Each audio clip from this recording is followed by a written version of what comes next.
ഇസ്ലാമിൽ വിശ്വസിച്ചുകൊണ്ട് ജീവിക്കുന്ന നമുക്ക് അല്ലാഹുവിനെ കുറിച്ചും അവന്റെ മലക്കുകളെ കുറിച്ചും അവന്റെ കിതാബുകളെ കുറിച്ചും അംബിയ മുർസലീങ്ങളെ കുറിച്ചും തുടങ്ങിയുള്ള പ്രത്യേകമായ നിർബന്ധ ഘടകങ്ങളായ വിശ്വാസങ്ങളുണ്ട്. ഓരോ വെള്ളിയാഴ്ചകളിലും ഓരോന്ന് നമ്മെ ഖതീബ് ഓർമ്മപ്പെടുത്തുന്നുണ്ട്. ഇന്ന് ശുദ്ധമായ കിതാബുകളെ കുറിച്ചിട്ടുള്ള ഒരു ചിന്തയായിരുന്നു നമുക്ക് നൽകിയത്. അല്ലാഹു സുബ്ഹാനഹു വ തആല മൂസാ നബി അലൈഹിസ്സലാത്തു വസ്സലാം, ദാവൂദ് നബി അലൈഹിസ്സലാത്തു വസ്സലാം, ഈസാ നബി അലൈഹിസ്സലാത്തു വസ്സലാം, മുഹമ്മദുർ റസൂലുള്ളാഹി സ്വല്ലല്ലാഹു അലൈഹി വസല്ലം എന്നിങ്ങനെയുള്ള പ്രവാചകന്മാർക്ക് തൗറാത്തും സബൂറും ഇൻജീലും വിശുദ്ധ ഖുർആനും അവതരിപ്പിച്ചിട്ടുണ്ട്. അല്ലാഹുവിന്റെ റസൂൽ സ്വല്ലല്ലാഹു അലൈഹി വസല്ലം തങ്ങൾക്ക് അവതരിപ്പിച്ച ഖുർആൻ വിശുദ്ധ ഗ്രന്ഥമാണ് വിശുദ്ധമായ ഖുർആൻ.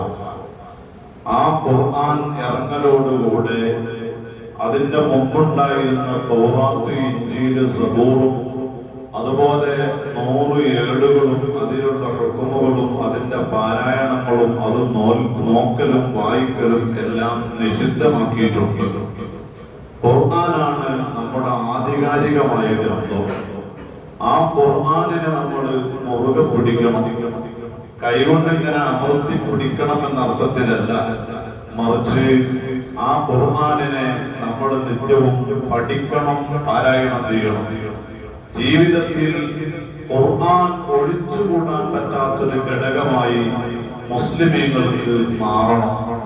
സ്വന്തമായി ഉപയോഗിക്കാൻ എന്റെ കയ്യിൽ എനിക്ക് മൊബൈൽ, സ്വന്തമായി എന്റെ കയ്യിൽ കെട്ടാൻ എനിക്ക് വാച്ച്, സ്വന്തമായി എന്റെ കൈവിരലുകളിലിടാൻ എനിക്ക് മോതിരം, സ്വന്തമായി എനിക്ക് ഉപയോഗിക്കാൻ ഡ്രസ്സുകൾ, എനിക്ക് രാത്രി പോയി കിടന്നുറങ്ങാനും എന്റെ കുടുംബവുമായി ഉല്ലസിച്ച് സന്തോഷിച്ച് കഴിയാനും സ്വന്തമായ വീട്, സ്വന്തമായി എല്ലാം നമുക്കുണ്ട്, വാഹനങ്ങളടക്കം. എങ്കിൽ മുസ്ലിമീങ്ങളായി നമ്മെ സംബന്ധിച്ചിടത്തോളം സ്വന്തമായി എനിക്ക് ഓതാൻ എന്ന് പറയുന്ന ഒരു ഖുർആനും നമ്മുടെ വീട്ടിലുണ്ടാവും. എന്റെ ഖുർആൻ നമ്മുടെ ഉമ്മ മരണപ്പെടുമ്പോൾ എന്റെ ഉമ്മ ഓതിയിരുന്ന ഖുർആനായിരുന്നു അത് എന്ന് മക്കൾ പറയുന്ന രൂപത്തിൽ നമ്മുടെ വീട്ടിലുണ്ടാവുമ്പോ വീട്ടിലോതുന്ന ഖുർആൻ ഉണ്ടാവും. വിശുദ്ധമായ ഖുർആനിനെ അങ്ങേയറ്റം നമ്മൾ സ്നേഹിക്കണം.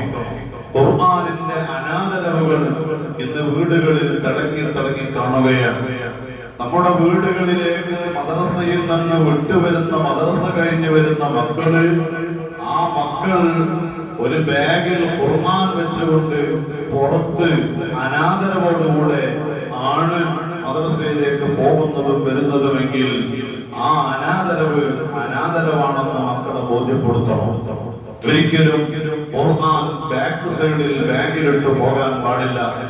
അതുപോലെ ഊരക്കെട്ടിന്റെ താഴ്ഭാഗത്തേക്ക് ഖുർആൻ താഴ്ത്തി പിടിക്കാൻ പാടില്ല. പലപ്പോഴും പലരെയും കാണാം, ഖുർആൻ ഇങ്ങനെ അലമാരയിൽ നിന്നോ ഷോക്കേസിൽ നിന്നൊക്കെ എടുത്ത് അതിങ്ങനെ സാധാരണ നോട്ട്ബുക്ക് താഴ്ത്തി പിടിച്ച് കൊണ്ടുപോകുന്നത് പോലെ കൊണ്ടുപോകുന്ന രംഗം നഅൂദുബില്ല, അനാദരവാണ്. വിശുദ്ധ ഖുർആൻ, ആ ഖുർആനിനെ കാണുമ്പോൾ എഴുന്നേറ്റ് നിൽക്കണമെന്നാണ് അയിമ്മത്ത് നമ്മോട് പറയുന്നത്. നിങ്ങൾ നോക്കൂ, മദ്രസയിൽ നമ്മുടെ മക്കള് വീട്ടിലേക്ക് ഇങ്ങനെ നടന്നു വരുമ്പോ അവര് നമ്മോട് സലാം പറയുമ്പോ നമ്മൾ അവരെ ബഹുമാനിക്കലില്ല, ബഹുമാനിക്കേണ്ടതുമില്ല. നമ്മളെക്കാൾ വയസ്സ് താഴ്ന്നവർ നമ്മുടെ മക്കൾ പേരമക്കളാവും. പക്ഷേ അവരുടെ കയ്യിൽ വിശുദ്ധ ഖുർആൻ ഉണ്ടെങ്കിൽ മുഅ്മിനീങ്ങളെ ഒന്ന് എഴുന്നേറ്റ് നിന്ന് ഈമാനിന്റെ വർധനവിന് വേണ്ടി ആ ഒരു ആദരവോടെ കാണിക്കേണ്ടതുണ്ട്. വീടിന്റെ ഒരു ഹാൾ റൂമിൽ നമ്മൾ ഭദ്രമായി വെച്ച ഖുർആനുണ്ട്, അതല്ലെങ്കിൽ ഓഫീസ് റൂമിൽ ഖുർആനുണ്ട്, അതല്ലെങ്കിൽ ബെഡ്റൂമിൽ ഖുർആനുണ്ട്. ആ ഖുർആൻ ഉള്ള റൂമിൽ ആദരവോടുകൂടെ സംസാരങ്ങൾ നടക്കണം. ഒച്ചയിട്ട് അട്ടഹസിച്ച് സംസാരിക്കൽ ആ ഖുർആനോട് ചെയ്യുന്ന അനാദരവായി പോകും. അനാവശ്യ പ്രവണതകളും അനാവശ്യ പ്രവർത്തനങ്ങളും ഖുർആനിൽ ഖുർആനിന്റെ സാന്നിധ്യത്തിൽ അരുതേ, അത് അനാദരവാണ്. ഖുർആനിനെ ഓതുന്നത് മാത്രമല്ല അതിനോടുള്ള ആദരവ്, അതിനെ എടുക്കലും അതിനെ വെക്കലും ഖുർആനിന്റെ മുകളിൽ ഒന്നും വെക്കാൻ പാടില്ല. ഖുർആനായിരിക്കണം ഏറ്റവും മുകളിൽ ഉണ്ടാവേണ്ടത്. പുസ്തകങ്ങളും അതുപോലെ മറ്റുമൊക്കെ നമ്മുടെ വീടുകളിൽ നമ്മൾ സൂക്ഷിക്കുമ്പോ ആ ഖുർആനാവണം മുകളിൽ ഇങ്ങനെ കാണേണ്ടത്. ആര് ഖുർആനെ ബഹുമാനിച്ചോ അവൻ വലിയ വിജയത്തിലെത്തും. ഖുർആനെ പഠിക്കുകയും ഖുർആനിനെ പാരായണം ചെയ്യുകയും ഖുർആനിന്റെ അഹലുകാരെ ആദരിക്കുകയും ചെയ്യുക എന്നുള്ളത് ഈമാനിന്റെ വർദ്ധനവിന് കാരണമാണ്. ഹദീസുകളിൽ കാണാം, ഒരു ഖുർആൻ ഹിഫ്ളാക്കിയ മനുഷ്യൻ ഖബറിലെത്തിയാൽ ഇല്ല, അവന്റെ ശരീരം മണ്ണ് തന്നുകയില്ല.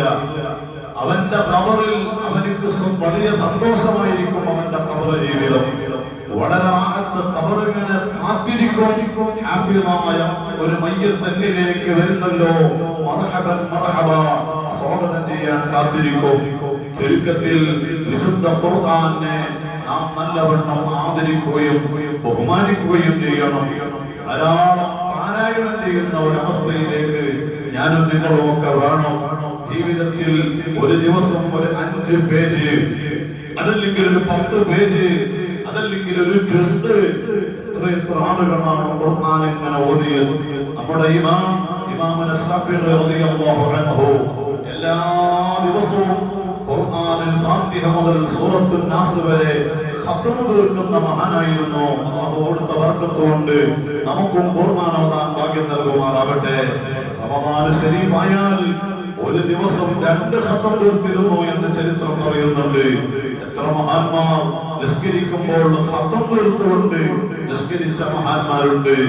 അങ്ങനെ ഖത്മൊന്നും ഒരു ദിവസം തീരൂലെങ്കിലും ഒരല്പമെങ്കിലും നമുക്ക് കിട്ടുന്ന ഭാഗങ്ങളിൽ നിന്ന് ഖുർആനൊന്ന് ഓതി അതിനെ ആദരവോടുകൂടെ ബഹുമാനത്തോടുകൂടെ അതിൽ വിശ്വസിച്ചുകൊണ്ട് ആ ഖുർആനിൽ പറഞ്ഞ കാര്യങ്ങൾ എത്ര ആലിമീങ്ങൾ നമ്മോട് വഅദുകളിലൂടെ പറഞ്ഞു തരുന്നു. വിശുദ്ധ ഖുർആൻ ഒരു അത്ഭുത ഗ്രന്ഥമാണ്. വിശുദ്ധ ഖുർആൻ ഒരു അത്ഭുത ഗ്രന്ഥമാണ്. അല്ലാഹുവിന്റെ കലാമാണ്. അല്ലാഹുവിന്റെ കലാമാണ് വിശുദ്ധ ഖുർആൻ. അതുകൊണ്ട് തന്നെ ആ ഖുർആനിലുള്ള ധാരാളം അത്ഭുതങ്ങൾ നിങ്ങൾ നോക്കൂ. വിശുദ്ധ ഖുർആനെ സംബന്ധിച്ചിടത്തോളം ശത്രുക്കൾ പറഞ്ഞു ഇത് മുഹമ്മദ് ഉണ്ടാക്കിയ ഒരു ബുക്കാണെന്ന്. ഖുർആൻ മുത്തുനബി സല്ലല്ലാഹു അലൈഹി വസല്ലം തങ്ങൾ ഉണ്ടാക്കിയ ഒരു ഗ്രന്ഥമാണെന്ന് അവിടുന്ന് ആളുകൾ പറയുമ്പോൾ ഖുർആൻ വെല്ലുവിളിക്കുന്നുണ്ട്. എങ്കിൽ അത്രയും വലിയ ഫസാഹത്തുള്ള കഴിവുള്ള അറബിയിൽ നൈപുണ്യമുള്ള നിങ്ങൾ ഒരു ചെറിയ സൂറത്തിന്റെ കഷ്ണമെങ്കിലും കൊണ്ടുവരുമോ എന്ന് ആ വെല്ലുവിളിക്ക് മുന്നിൽ പരാജയപ്പെട്ടു പോകലല്ലാതെ ഖുർആനിനെതിരെ ശബ്ദിച്ചവരൊന്നും വിജയിച്ചിട്ടില്ല. നിങ്ങൾ നോക്കൂ, ഖുർആൻ അന്ന് 1400 വർഷങ്ങൾക്ക് മുമ്പ് ഇറങ്ങിയ ഖുർആൻ, ആ ഖുർആനിൽ ഒരു വള്ളി ഇന്ന് വരെ ഒരു മാറ്റത്തിരുത്തലുകളില്ലാതെ നിലനിൽക്കുന്നെങ്കിൽ അത് ദൈവിക ഗ്രന്ഥമാണ്. ബഹുമാനപ്പെട്ട മുത്ത് റസൂലുള്ളാഹി സ്വല്ലല്ലാഹു അലൈഹി വസല്ലം തങ്ങൾക്ക് 40ാമത്തെ വയസ്സിൽ നബുവത്ത് ഹിറാ ഗുഹയിൽ വെച്ച് ഇഖ്റഅ ബിസ്മി റബ്ബിക്കല്ലദീ ഖലഖ മുത്തനബി സല്ലല്ലാഹു അലൈഹി വസല്ലം തങ്ങൾക്ക് ഖുർആൻ അവതരണം തുടങ്ങുകയാണ്. അവിടുന്ന് വഫാത്ത് വരെ 63 വയസ്സ് ജീവിച്ച മുഹമ്മദ് റസൂലുള്ളാഹി സ്വല്ലല്ലാഹു അലൈഹി വസല്ലം 23 വർഷങ്ങളെ കൊണ്ട് പരിശുദ്ധ ഖുർആൻ പൂർണ്ണമായി അല്ലാഹു സുബ്ഹാനഹു വ തആല മുത്തുനബി സല്ലല്ലാഹു അലൈഹി വസല്ലം തങ്ങൾക്ക് അവതരിച്ചു. ജിബ്രീൽ അലൈഹിസ്സലാത്തു വസ്സലാം മുഖേന. നിങ്ങൾ നോക്കൂ, അല്ലാഹുവിന്റെ കലാമാണ്, അല്ലാഹുവിന്റെ പ്രത്യേകമായ ഗ്രന്ഥമാണ് ഖുർആൻ. ആ ഖുർആനിന്റെ ചില അല്ലാഹുവിൽ നിന്ന് ഒരു വ്യക്തി നിർമ്മിച്ചതല്ല എന്ന് ബോധ്യപ്പെടുത്തുന്ന ധാരാളം കാര്യങ്ങൾ പറയാനുണ്ട്. ചിലത് ഞാൻ പറയാം. ഇന്ന ഇദ്ദത്ത ശുഹൂരി ഇൻദല്ലാഹി 12 ശഹ്റ. വിശുദ്ധ ഖുർആനിൽ കാണാം 12 മാസങ്ങളാണ് അല്ലാഹുവിന്റെ അരികിൽ. ഒരു മനുഷ്യനെ സംബന്ധിച്ചിടത്തോളം ഒരു വർഷത്തിൽ 12 മാസങ്ങളാണ്. ഈ 12 മാസങ്ങൾ എന്നത് ഈ മാസങ്ങളെ കുറിച്ച് ഖുർആനിൽ ഇങ്ങനെ പരിധി നോക്കിയാൽ ആ മാസങ്ങളെ കുറിച്ച് പറഞ്ഞതും 12 തവണയാണ്. ഒരൊറ്റ പ്രസംഗത്തിൽ അവതരിച്ചതല്ല ഖുർആൻ. 23 വർഷങ്ങൾ കൊണ്ട് വ്യത്യസ്ത ഘട്ടങ്ങളായി വ്യത്യസ്ത സമയങ്ങളായി അവതരിച്ചതാണ്. 12 മാസങ്ങളുണ്ട് എന്ന് പറഞ്ഞ ആ മാസങ്ങളെ കുറിച്ച് ഖുർആനിൽ പരാമർശിച്ചത് 12 തവണയാണ്. ഒരു മനുഷ്യനെ സംബന്ധിച്ചിടത്തോളം ഒരു വർഷത്തിൽ എത്ര ദിവസമുണ്ട്? 365 ദിവസമുണ്ട്. യൗമ് എന്നാണ് ദിവസത്തിന് പറയാം. അങ്ങനെയുള്ള യൗമ് ദിവസങ്ങളെ കുറിച്ച് ഖുർആനിൽ പരതിയാൽ 365 തവണയാണ് പറഞ്ഞിട്ടുള്ളത്. ദിവസത്തെ കുറിച്ച് ദിവസം ഒരു വർഷത്തിൽ 365 ആണെങ്കിൽ ആ 365 തവണ ഖുർആനിൽ യൗമ ദിവസത്തിനെ കുറിച്ച് പറഞ്ഞിട്ടുണ്ട്.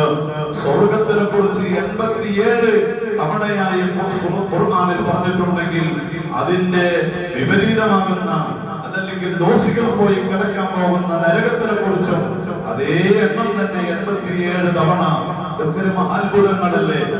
ഒരു മനുഷ്യന്റെ പ്രഭാഷണത്തിൽ അവൻ കണക്കുകൂട്ടിയ വിഷയങ്ങൾ പറയുകയാണെങ്കിൽ പോലും അതിലെന്തെല്ലാമോ വൈരുദ്ധ്യങ്ങളും അതല്ലെങ്കിൽ വാക്കുകളുടെ വ്യത്യസ്തതകളും വരുമെങ്കിൽ വിശുദ്ധ ഖുർആനിന്റെ മാന്ത്രിക ശക്തി നിങ്ങൾ നോക്കും. സ്വർഗത്തിനെ കുറിച്ച് 87, നരകത്തിനെ കുറിച്ച് പറഞ്ഞതും 87, അതുപോലെ തന്നെ മലക്കുകളെ പറഞ്ഞത് 88 സ്ഥലങ്ങളിൽ മലക്കുകളെ കുറിച്ച് പറഞ്ഞപ്പോൾ മലക്കുകളുടെ ഉസ്താദായിരുന്ന ഇബ്ലീസിനെ പറ്റിയും 88 സ്ഥലങ്ങളിൽ ഖുർആനിൽ പരാമർശിച്ചിട്ടുണ്ട്. വലബിസൂ ഫീ കഫിഹിം 300 സിനീന വഖാലൂ 9. നമ്മൾ അൽ കഹ്ഫ് സൂറത്ത് ഓതലുണ്ട്. ആ സൂറത്തുൽ കഹ്ഫിലെ അല്ലാഹു സുബ്ഹാനഹു വ തആല പറഞ്ഞു അസ്ഹാബുൽ കഹ്ഫ് ആ ടീം ഗുഹയുടെ ഉള്ളിൽ 300 വർഷം ജീവിച്ചിട്ടുണ്ട്. നോക്കൂ നിങ്ങൾ. എന്നിട്ട് അല്ലാഹു സുബ്ഹാനഹു വ തആല പറഞ്ഞു വഖാലൂ 9. എന്താണ് അതിന്റെ അർത്ഥം? ഒരു 9 അങ്ങ് കൂട്ടിക്കോ എന്ന്. എന്തിനാണ് ഖുർആൻ അങ്ങനെ പരാമർശിച്ചത്? സൂര്യവർഷം ഒരു വർഷം സൂര്യവർഷം 100 വർഷം തികയുമ്പോൾ ചന്ദ്രവർഷ പ്രകാരം ഒരു 3 വർഷം കൂടുതൽ വരുന്നുണ്ട്. നിങ്ങൾ നോക്കൂ.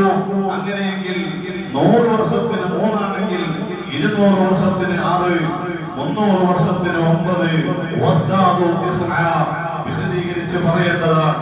ഇന്ന മസല ഈസ ഇൻദല്ലാഹി കമസലി ആദം അലൈഹിസ്സലാത്തു വസ്സലാം. നിങ്ങൾ നോക്കൂ. ഖുർആനിൽ ഈസാ നബി അലൈഹിസ്സലാത്തു വസ്സലാം ആദം നബി അലൈഹിസ്സലാത്തു വസ്സലാമിനെ പോലെയാണ് സൃഷ്ടിപ്പിന്റെ വിഷയത്തിൽ എന്ന ഖുർആൻ. എങ്കിൽ ഈസാ നബി അലൈഹിസ്സലാത്തു വസ്സലാമിനെ 25 തവണകളിൽ ഖുർആൻ പറഞ്ഞിട്ടുണ്ട്. അതുപോലെ ആദം നബി അലൈഹിസ്സലാത്തു വസ്സലാമിനെയും 25 പ്രാവശ്യം ഖുർആനിൽ പറഞ്ഞിട്ടുണ്ട്. സൂറത്തുൽ നംൽ 27ാമത്തെ സൂറത്താണ്. അതിൽ 93 ആയത്തുകളാണുള്ളത്. അങ്ങനത്തെ സൂറത്തുൽ നംൽ തുടങ്ങുന്നത് ബിസ്മില്ലാഹിർ റഹ്മാനിർ റഹീം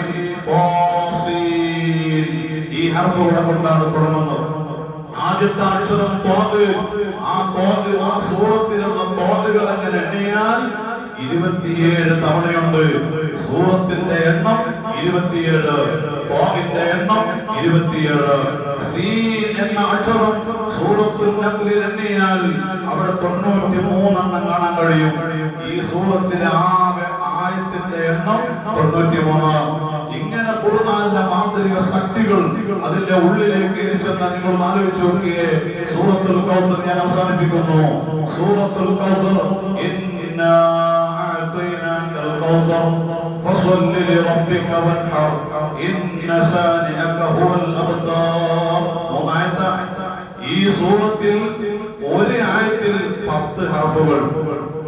ഈ 3 ആയത്തുകളിലൂടെ എണ്ണി നോക്കുമ്പോൾ വാക്കുകൾ എണ്ണിയാൽ 10 വാക്കുകൾ.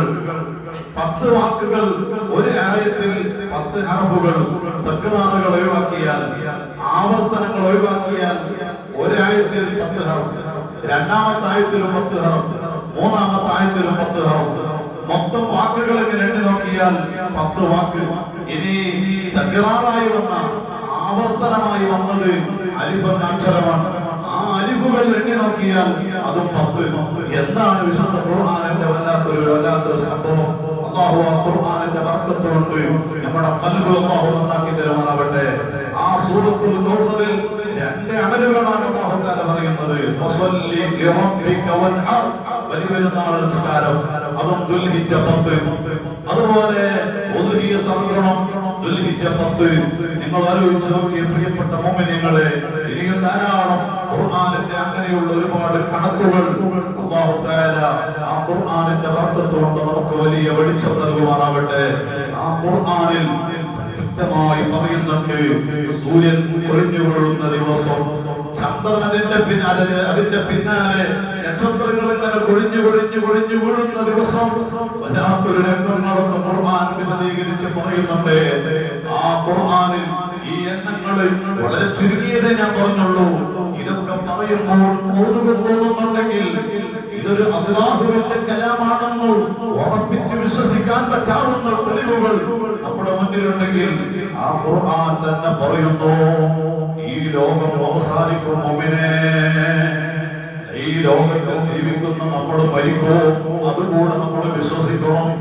ആ ഖുർആനിൽ പറഞ്ഞ ഓരോ പാഠങ്ങളും നമ്മൾ കൃത്യമായി വിശ്വസിച്ചുകൊണ്ട് ഒരു നല്ല ജീവിതം, ആരെയും പരിഹസിക്കണ്ട, ആരെയും കളിയാക്കണ്ട, ആരെയും നിസ്സാരപ്പെടുത്തണ്ട, ഒരാളെയും കുറ്റം പറയണ്ട, അങ്ങനെ ഒരു നല്ല മനസ്സോടുകൂടെ ജീവിക്കണമെന്ന് എന്നോടും നിങ്ങളോടും ഓർമ്മപ്പെടുത്തി അർഹമർ റഹീമായ റബ്ബ് നമുക്ക് അല്ലാഹു ആയുസ് നീട്ടിത്തരട്ടെ. സുൽത്താനുൽ ഉലമാ കാന്തപുരം ഉസ്താദിന് അല്ലാഹു ആഫിയത്ത് എത്തിത്തരട്ടെ. ഉസ്താദ് അന്യമതസ്ഥിരത്തിലുള്ള ഒരു സഹോദരിക്ക് വേണ്ടി, അതേ ജയിൽ മോചനത്തിന് വേണ്ടി, സുബ്ഹാനല്ലാഹ് വധശിക്ഷ ചെയ്യുന്നതിന് രക്ഷ കിട്ടാൻ വേണ്ടി ഉസ്താദ് ഇടപെടുന്നതും സോഷ്യൽ മീഡിയകളിലുള്ള ചർച്ചകളൊക്കെ നമ്മൾ കാണുന്നുണ്ട്. വർഷങ്ങൾക്ക് മുമ്പ് ഉസ്താദിനെ എല്ലാ സ്റ്റേജുകളിലും കുറ്റം പറഞ്ഞൊരു മനുഷ്യൻ എന്റെ സ്റ്റേജ് കിട്ടിയാലും ഉസ്താദിനെ കുറ്റമല്ലാതെ പറയൂല. അങ്ങനെയുള്ള ഒരു മനുഷ്യൻ മുന്നിൽ വന്ന് ഉസ്താദിനോട് പറഞ്ഞു, ഉസ്താദേ ഞാൻ നിങ്ങൾ ഒരുപാട് തെറി പറഞ്ഞിട്ടുണ്ട്, ഒരുപാട് കുറ്റം പറഞ്ഞിട്ടുണ്ട്, എനിക്ക് നിങ്ങൾ മാപ്പ് തരണം. അപ്പോൾ ഉസ്താദിന്റെ പ്രതികരണം, നിങ്ങളാ പറഞ്ഞ സമയത്ത് തന്നെ നിങ്ങൾക്ക് ഞാൻ മാപ്പ് തന്നിട്ടുണ്ട്.